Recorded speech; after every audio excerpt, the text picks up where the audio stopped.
The Christmas dinner table at my parents' house gleamed with the same polished perfection as my sister Amanda's corporate success story. Crystal glasses caught the light from expensive candles while she held court, detailing her latest triumph at Sterling Industries. Youngest vice president in company history, she announced, practically glowing with self-importance. The board says I'm on track for CEO by next year. Our mother beamed with practiced pride while our father topped off Amanda's wine glass. No one bothered to offer me any. The unemployed daughter didn't deserve the good vintage, apparently. And what about you, Sarah? Amanda turned to me with fake concern dripping from her voice. Finally got fired from that tech startup, didn't you? What was it called again? Something insignificant. I took a small sip of water, thinking about the documents sitting in my hotel room. The ones that would show exactly how insignificant Nova Technologies had been significant enough for Sterling Industries to acquire it in a desperate bid to save themselves from technological obsolescence. Of course, they didn't know I was the anonymous founder and CEO who'd orchestrated the whole thing. These things happen, I replied quietly, pushing food around my plate. They happen to people who aren't good enough, Amanda corrected with a smirk. But don't worry, I might be able to find you something entry-level at Sterling. Filing maybe? Though you'd have to interview like everyone else. Can't have people thinking I show favoritism to family. If she only knew that I'd spent the last 5 years building Nova Technologies into a powerhouse while maintaining complete anonymity. That tomorrow's board meeting would reveal that Sterling's saving grace acquisition had a surprising twist. The mysterious tech CEO they'd been negotiating with was actually taking control of their company. That's very kind, I murmured, remembering all the times Amanda had helped me by highlighting my failures to anyone who would listen. It's what successful sisters do, she preened. We can't all be corporate stars, but at least I can throw you a lifeline. Our mother nodded approvingly. Amanda's always been the business-minded one. Remember when Sarah tried to start that little computer club in high school?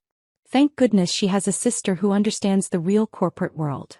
That little computer club had actually been my first successful venture, designing software for local businesses.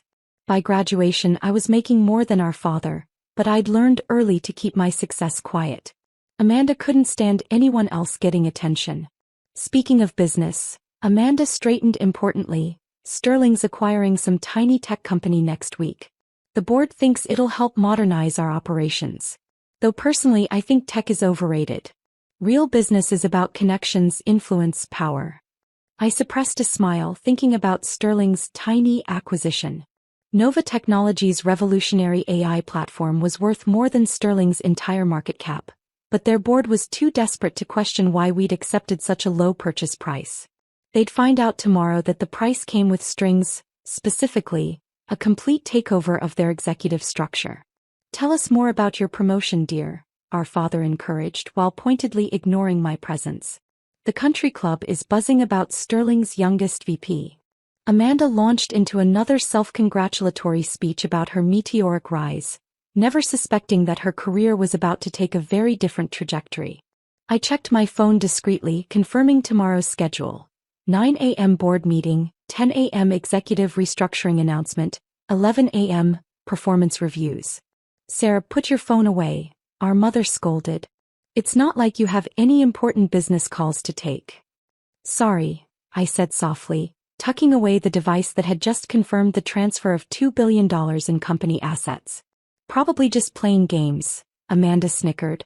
Though I suppose she needs something to do now that she's unemployed. Again. The dinner continued its predictable pattern, Amanda broadcasting her success, our parents basking in her reflected glory, and me sitting quietly, letting them believe what they wanted about my career failures. None of them had any idea that tomorrow, everything would change. I'm thinking of buying a summer house in the Hamptons, Amanda announced over dessert. The Sterling executive package is quite generous. Though Sarah, if you need a place to stay while you're job hunting, I might let you use the guest house. The small one by the pool house. I thought about my penthouse overlooking Central Park, and the villa in Monaco I'd bought last month. That's thoughtful of you. Well, she smiled condescendingly, someone has to look out for the family failure. As if on cue my phone buzzed again. A message from my assistant. All preparations complete for tomorrow. Board members have been briefed. Security is ready. More game notifications? Amanda smirked. Something like that, I replied, thinking about how tomorrow's notifications would look very different. The rest of Christmas dinner played out like a well-rehearsed play. Amanda the star, our parents the adoring audience, and me the convenient prop they could use to highlight her success. None of them noticed my occasional small smile, or the quiet confidence behind my seemingly submissive responses. They had no idea that in less than 12 hours, their perfectly ordered world would be completely upended. Sometimes the best revenge isn't arguing with those who underestimate you. It's waiting for the perfect moment to show them exactly how wrong they were. And tomorrow would be that moment. I arrived at Sterling Industries headquarters at 8 a.m., passing through security with an executive access badge that made the guards do a double take. My Armani suit, no longer hidden under casual startup wear, drew surprised glances from early arriving employees who were used to seeing their VP Amanda's unemployed sister in much less impressive attire. Miss Thompson, a nervous-looking assistant approached. The board is assembling in the main conference room. Miss Sterling asked me to remind you that it's executives only. I'm aware, I replied, enjoying the irony. Amanda had always lorded her executive status over me. Please inform the board that Nova Technologies CEO will be joining them shortly. The assistant's eyes widened. Everyone had been speculating about the mysterious tech CEO who'd managed to keep their identity secret throughout the acquisition negotiations. At 8:55, I stood outside the conference room, listening to Amanda's voice carry through the door.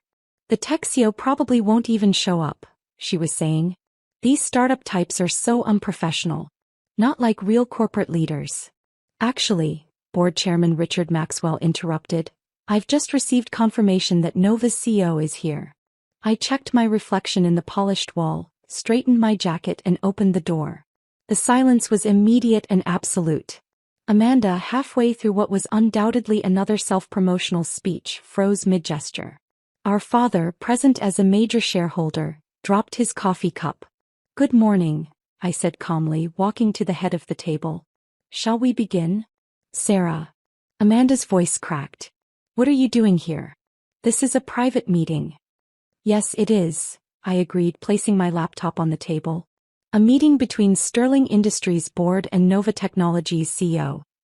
I paused, letting it sink in. That would be me. The room erupted in confused murmurs. Chairman Maxwell cleared his throat.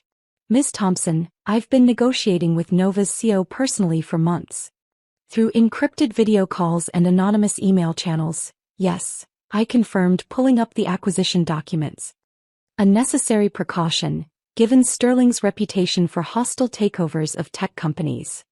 This is ridiculous. Amanda stood up, her perfect composure cracking. My sister can barely operate a smartphone. She's not a CEO of anything. I projected Nova's financial statements onto the wall screen. 5 years of revolutionary AI development. 300 patents.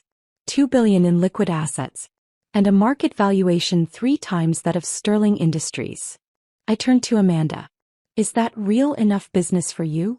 Our father found his voice. But, you were fired. No, I corrected him.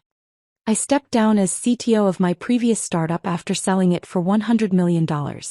Money I used to fund Nova Technologies, though you were all too busy celebrating Amanda's junior management promotions to notice. Chairman Maxwell was studying the documents intently. These numbers, they're real. But why accept such a low purchase price? Because, I smiled, pulling up the final contract, the price came with conditions. Specifically, a complete restructuring of Sterling's executive team, effective immediately. Amanda's face went from red to white. You can't. Actually, I can. The board approved the merger last week. They just didn't know who they were merging with. I turned to the board members. Your technology infrastructure is a decade behind. Your market share is dropping. You needed Nova's AI platform to survive, and I named my price, complete control. This is a trick, Amanda sputtered. A joke. Like the jokes you made about my career? About my capabilities? About my potential? I pulled up another document. Speaking of which, let's discuss your performance reviews. The board sat in stunned silence as I outlined years of Amanda's inflated successes.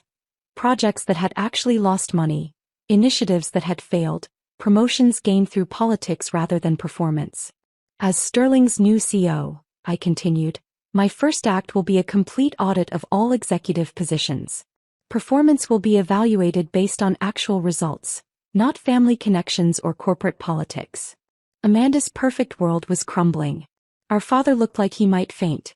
Chairman Maxwell was already extending his hand to congratulate me, a shrewd businessman recognizing a superior player. Security will help you clear out your office, I told Amanda. Though you're welcome to apply for a more suitable position, perhaps in filing? The next hour was chaos, but I remained calm, signing documents and issuing directives while my sister's carefully constructed facade fell apart. Sometimes revenge isn't about destroying someone. It's about showing them exactly who they underestimated. And I was just getting started.